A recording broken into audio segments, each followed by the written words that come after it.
Thank you, Madam President.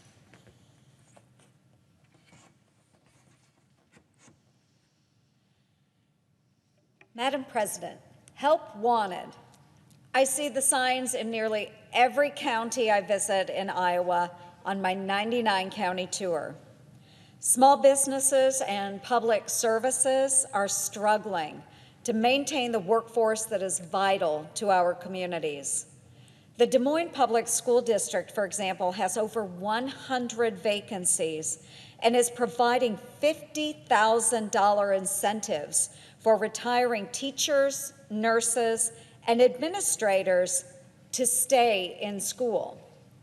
Faced with a declining number of soldiers, the Iowa National Guard is offering signing bonuses to new recruits, along with other incentives to encourage current members to re-enlist.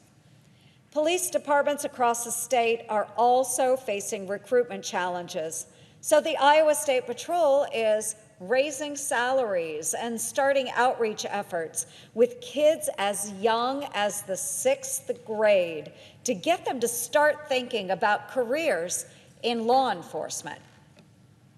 And this need for essential workers, well, it isn't limited to just Iowa.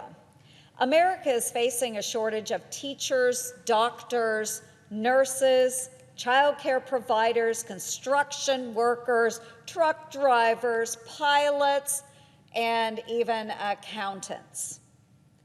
And with the Democrats' latest tax and spend spree, a shortage of accountants is something taxpayers everywhere now need to be concerned about.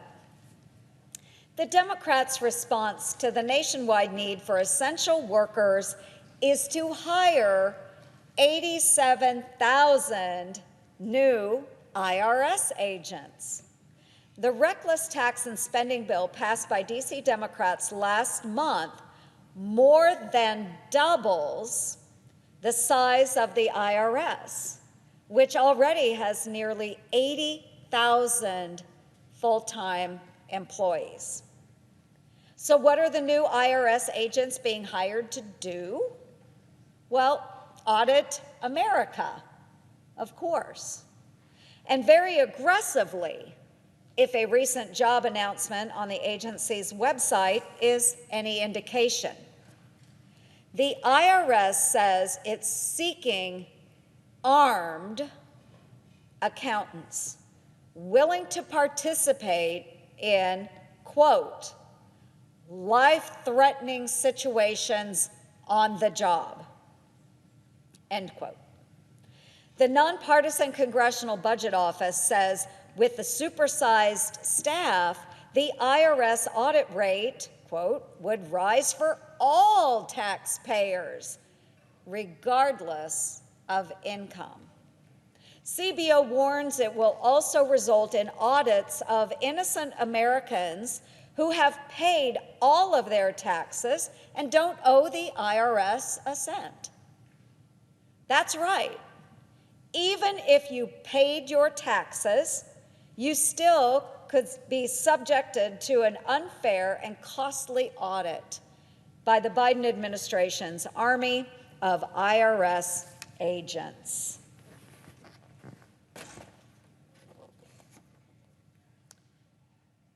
Folks, Washington doesn't need any more tax collectors. It needs to simplify the tax code. If it wasn't so complicated to calculate your tax bill, it would be a lot easier to complete your return and avoid making mistakes.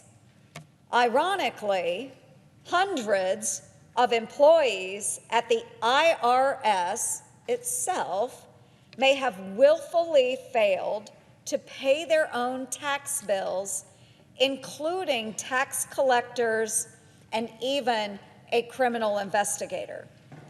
In total, 1,250 IRS employees were identified whom had not paid their tax bills in full or on time by the Treasury Inspector General for Tax Administration. More than 300 of these employees were repeat offenders. Yet the tax collecting agency did little to discipline the tax evaders on its very own payroll. The IRS staffers gave a variety of excuses for not paying their taxes, including forgetting to report all of their income or being unable to use TurboTax. Yep, folks, you heard that right. We have a real problem if the IRS staff who enforce the tax law aren't paying their own taxes and can't even understand how to properly fill out their own tax forms. I've heard enough of the excuses and these Washington double standards. That is why I have asked the Inspector General to audit the IRS to ensure that the tax collectors themselves are paying the taxes they owe. And on behalf of taxpayers in Iowa and the rest of the country, I am grateful that the IG has agreed. Before Biden's army of auditors starts harassing innocent taxpayers, let's first make sure that tax collectors have paid their own taxes. And if the threat of being audited wasn't bad enough, the reckless tax and spend bill also increases taxes, which will further add to the burden of small businesses already struggling with the higher costs resulting from Bidenomics. And that's the real issue. Washington's misplaced priorities are creating problems for the rest of America. No one in Iowa that I talk to is begging for more IRS auditors.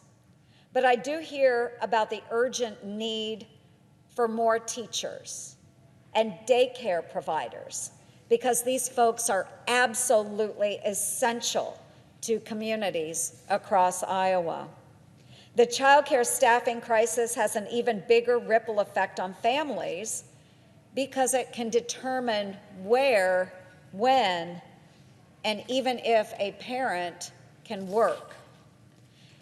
Yet 4 and 5 child care centers across the country are understaffed. This is particularly pressing for my home state because we lead the nation in the percentage of families where both parents work away from home. Governor Kim Reynolds is working hard to increase the availability and affordability of child care, and part of her plan is to pay recruitment and retention bonuses to child care providers to recognize them for their hard work. In addition, most of Iowa's restaurants and bars are also short-staffed, which is resulting in reduced hours of service for customers and also longer shifts for current employees. To retain and attract employees, restaurants are increasing benefits like free meals, more flexible schedules, paid time off, and retirement contributions. And folks, that is great news for these hardworking Iowans. But it also increases the costs of doing business. So instead of increasing taxes on Iowa's small businesses to pay for the IRS's new army of auditors, Washington should allow job creators to keep more of their own earnings, which can be put towards hiring more of those essential workers, whether that be child care providers, construction workers, or food service employees who we all rely upon. That is the help that America really wants. And while my Democratic friends are working overtime to audit Americans, you can rest assured that Republicans, we are auditing the IRS. Thank you, Madam President. I yield the floor.